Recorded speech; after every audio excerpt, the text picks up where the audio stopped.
जय हिंद साथियों, आज हम बात करेंगे तौहीन रसालत के मामले में। तौहीन रसालत का मामला अब अंतर्राष्ट्रीय मुद्दा बन चुका है। बीजेपी प्रवक्ता नुपुर शर्मा और बीजेपी के मीडिया से जुड़े नवीन कुमार जिंदल ने जिस तरह से अंतर्राष्ट्रीय स्तर पर भारत की बेइज्जती कराई है, अब वो किसी से छुपा नहीं रहा। पूरी दुनिया में, विशेषकर अरब देशों में अरबी में ट्रेंड कर रहा है, जिसका मतलब ये है कि मोदी जी हम सब कुछ बर्दाश्त कर सकते हैं, लेकिन रसूल अकरम सल्लल्लाहु अलैहि वसल्लम की तौहीन बर्दाश्त नहीं कर सकते। उर्दू में लोग ट्रेंड कर रहे हैं, दुनिया में एहतराम के काबिल हैं जितने लोग, हम सबको मानते हैं, मगर मुस्तफ़ा के बाद। आज आपने देखा कि कतर ने जिस तरह कल भारतीय राजदूत को तलब किया, उसके बाद उस सूची में कई और मुस्लिम देश शामिल हो गए और उन्होंने भारतीय राजदूतों को तलब करके अपनी आपत्ति जताई, जिसके जवाब में भारत की तरफ से सफाई दी गई और ये कहा गया कि ये नई दिल्ली का पक्ष नहीं है। नई दिल्ली का ये मत बिल्कुल नहीं कि किसी के धर्मगुरु की तौहीन हो। और भारतीय जनता पार्टी ने इस मामले में सफाई जारी की और कहा कि भारतीय जनता पार्टी ये बिल्कुल नहीं चाहती है कि किसी के धर्मगुरु की तौहीन हो और किसी के मान्यताओं को ठेस पहुंचे। हम आपको बता दें इसके पर्दे के पीछे की कहानी क्या है। स्टोरी ये है कि ये मामला इतना तूल पकड़ा क्यों, क्योंकि आपने देखा होगा कि ये मामला आज का नहीं है, लगभग 10 दिन गुजर चुके हैं। भारत में एहतजाज हो रहा था, इसका भारतीय जनता पार्टी पर कोई असर नहीं पड़ रहा था, न सरकार पर कोई असर पड़ रहा था, क्योंकि छोटे छोटे मामलों में जिस तरह से सरकार की तरफ से एक्शन होता है, तो माना यह जा रहा था कि इस मामले में नुपुर शर्मा और नवीन कुमार के खिलाफ कार्रवाई होगी। और अगर नुपुर शर्मा के खिलाफ कार्रवाई हो गई होती तत्काल, तो नवीन कुमार जिंदल कम से कम इस तरह का प्रयास नहीं करते कि वो तौहीन रसालत करते और सीधे अभद्र ट्वीट करते, ऐसे ट्वीट जिसको आम आदमी पढ़ भी नहीं सकता है, कि वो एक कम्युनिटी को प्रोक करने का प्रयास कर रहे थे। लेकिन हमारे जो उपराष्ट्रपति वेंकैया नायडू जी हैं, वो कतर के दौरे पर हैं। कतर एक ऐसा देश है जो 40% गैस की भारत की जरूरतों को पूरी करता है। 87 बिलियन अमेरिकी डॉलर का खाड़ी के देशों से भारत के साथ कारोबार है और लगभग 65 लाख भारतीय इन देशों में काम करते हैं। तो कतर की तरफ से जो नाराजगी आई, उसके बाद ये एहसास हुआ कि इस तरह का एक्शन लेना चाहिए, क्योंकि अगर एक्शन नहीं लिया गया तो बहुत देर हो जाएगी। और अभी भी वो कोई ऐसा एक्शन नहीं लिया गया है जिससे इन लोगों को सजा मिल सके, क्योंकि सिर्फ पार्टी से निकाल दिया गया। पार्टी से एक बड़े दल का ये मानना है कि पार्टी से निकालना काफी नहीं है। भारत की वो तमाम सेकुलर दल, चाहे वो कांग्रेस पार्टी हो, टीएमसी हो, सपा हो, बसपा हो, तमाम लोग खामोश थे। किसी की तरफ से कोई बयान नहीं आया था। इवन आम आदमी पार्टी की तरफ से कोई बयान नहीं आया था। ऑल इंडिया मजलिस इत्तेहादुल मुस्लिमीन, वो भी दिल्ली के यूनिट के जो अध्यक्ष हैं कलीमुल हफीज, उन्होंने लगातार इसको कंडेम किया। जिन लोगों ने इहानत रसूल किया उनके खिलाफ कार्रवाई की मांग की और तारिक अनवर के नेतृत्व में काम करने वाली ऑल इंडिया कौमी तंजीम ने इसका कंडेम किया और प्रधानमंत्री नरेंद्र मोदी से तत्काल इसमें एक्शन लेने की अपील की। अब हुआ ये कि जिस तरह से इस मामले में खाड़ी के देशों में बॉन्डर शुरू हुआ और खाड़ी के देशों में एक कोहराम सा बर्पा हो गया और हैशटैग ट्रेंड करने लगा, इल्ला रसूलुल्लाह या मोदी।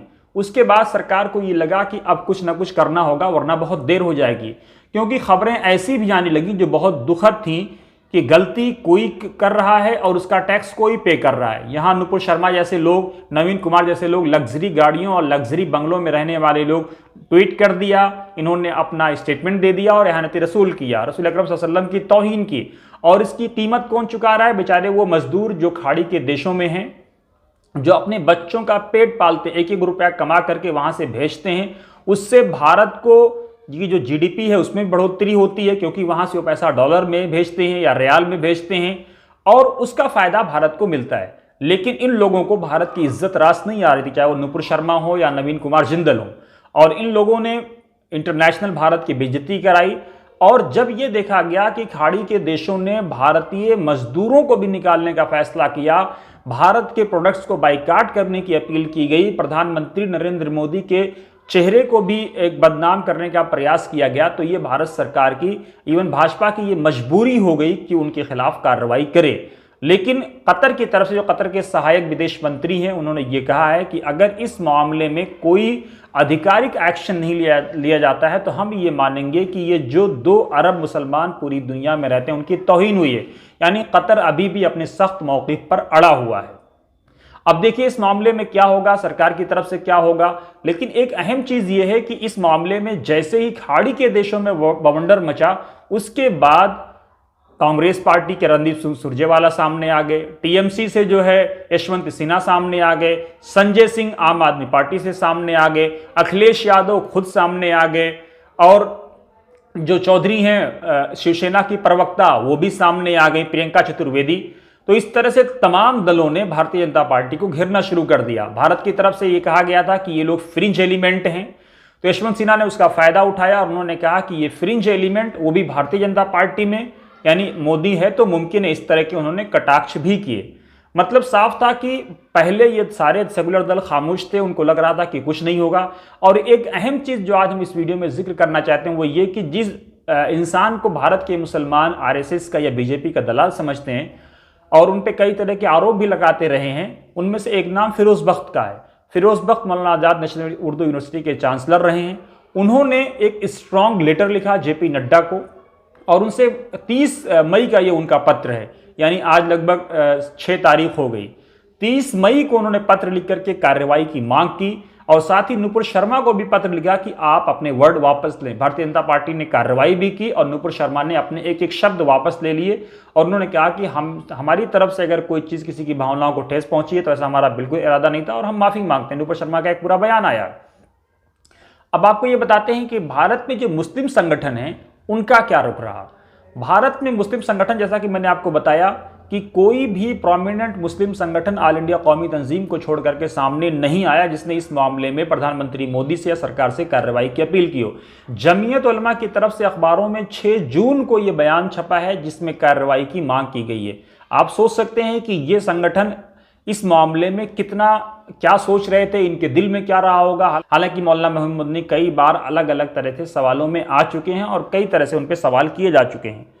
अब हम आपको ये बता दें कि ओआईसी के जो जनरल सेक्रेटरीट है उसकी तरफ से भी इस मामले में एक्शन लेने की बात की गई। उसने भी निंदा की। उसके जवाब में भारत ने डैमेज कंट्रोल का काफ़ी प्रयास किया है। भारत ने हालांकि स्ट्रॉन्ग एक्शन भी लिए हैं और एक मैसेज देने का प्रयास किया है और कहा यह जा रहा है कि भारत की तरफ से कोई भी ऐसी ख्वाहिश नहीं है, ना भारत चाहता है। भारत एक सेकुलर देश है, संविधान से चलने वाला देश है और भारत सरकार की कोई ऐसी मंशा नहीं है कि किसी के धर्म गुरु की तौहीन हो।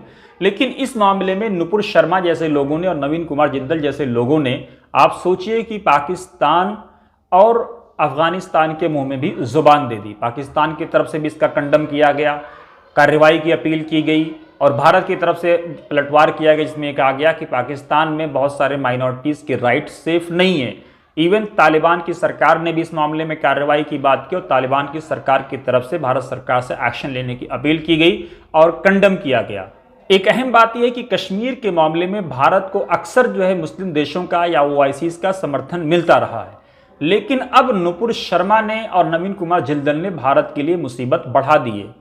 भारत सरकार को चाहिए कि तत्काल इस मामले में इमीडिएट कोई ऐसा एक्शन ले जिससे इन देशों को ये मैसेज दिया जा सके कि भारत सरकार किसी भी धर्म गुरु के खिलाफ किसी तरह की कोई तौहीन बर्दाश्त नहीं कर सकती है।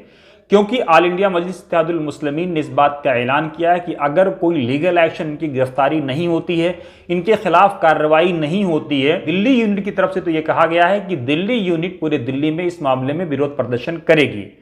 अब आप सोचिए कि इस मामले में क्या कुछ होगा। लेकिन बहरहाल आज के लिए इतना ही कि आप ये समझिए कि भारत के लिए नुपुर शर्मा और नवीन कुमार जिंदल ने अंतर्राष्ट्रीय स्तर पर मुश्किलात खड़ी कर दी हैं। भारत डैमेज कंट्रोल में लगा हुआ है। भारत का ये प्रयास है कि किसी भी तरह से सहिष्णुता बनी रहे, टॉलरेंस बना रहे, सद्भाव बना रहे और एक दूसरे के धर्म गुरुओं का लोग सम्मान करें। लेकिन इसकी कीमत जो गरीब मजदूर जो खाड़ी के देशों में काम कर रहे हैं, अगर वो इसका टैक्स पे करते हैं तो यकीनन ये बहुत दुखद है और भारत सरकार को स्ट्रांग एक्शन लेने की ज़रूरत है। हमारी ये रिपोर्ट कैसी लगी ज़रूर कमेंट बॉक्स में अपनी राय दें। साथ ही आप हमारे यूट्यूब चैनल को लाइक, शेयर और सब्सक्राइब करें। आप @वतन समाचार ट्विटर पर हमें फॉलो भी कर सकते हैं, फेसबुक पर हमारा पेज लाइक कर सकते हैं।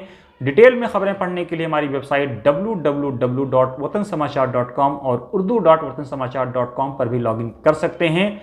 आप टेलीग्राम पर हमारा चैनल वतन समाचार सब्सक्राइब कर सकते हैं। अगर आप चाहते हैं कि हम बिना रुके, बिना थके और बिना झुके इसी तरह से सही और सटीक जानकारी पहुंचाते रहें तो ज़रूर आप हमें डोनेट भी करें।